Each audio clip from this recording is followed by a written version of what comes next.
जय जगन्नाथ सृजन प्रतिभा YouTube channel को आपण समस्त अनेक अनेक स्वागत। आपण माने बापा कहानी भाग 8 शुणी शेष को भावोदयपूर्ण छोट कविता टी शुणी आसतु शुणा भाग 9। समयर अमाप बाटरे अर्थ अभाव पाई किछि शर्तरे से विवाह करि जायतिला।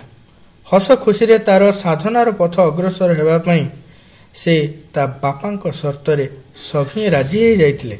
बंधु परिजन सम्मति रे आसंता तिथि रे विवाह कार्य एवं बोली समय मध्य निर्धारण सरी थाए। निर्धारित दिन को आडंबर सहित रानीर विवाह हुए। बणरू काठ गोटाई आनिले घरे जेउठी रोषेई हुए दिने मजूरी गले सेइथुर जेतिकी मिले सेतिकी रे परिवार चले। से दिन किंतु किछि अलगा थिला परिवेश। धार करज करी बापा ता रानी झियर विवाह को आउ टिके सजाई देता, कारण तांको मनरे से गोटाए कथा मो झियो पाई ता इच्छा पाई तो किछि करि परिले नाही। शेष रे एई एतक तो टिके ता सारा जीवन रो खुशी पाई देई पारि।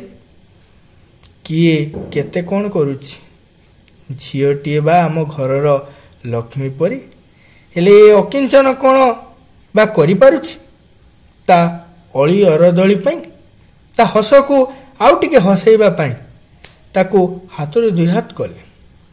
सबु से ईश्वर को इच्छा ता भलरे ता मंदरे ता पाई तो मु शर्त करदेली ना।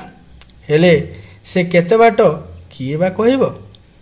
आदर आपनार मित्र होई रानीर बाहागर शेष हुए। दुखर लुह को चापी रखी बापा तार रानी को झियो को विदाय कले। तथापि से गोटाए कह मो रानी पाई से घरे कौन ता साधना अग्रसर हो पारिबो। समयर बाट भितरे सभी बंधा आज न होइतिले काली सभी ए घर से घर हेबा असंभव।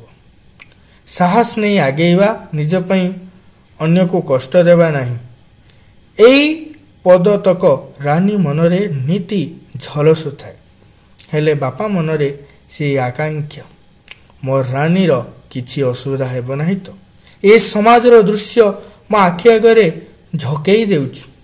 से दृश्य को टिकिए मने पकाई आखिर लुह झरी जाउछि। मनरे कह थर थर हेउछि बापाटिए पाई ता संतान से पुओ हेबा झियो सभी समान। ता हसरे बापार हस बा ता खुशी रे बापार खुशी। मन सब बेले गोटाए कथा कहूछि तू जेउठी था भलरे था।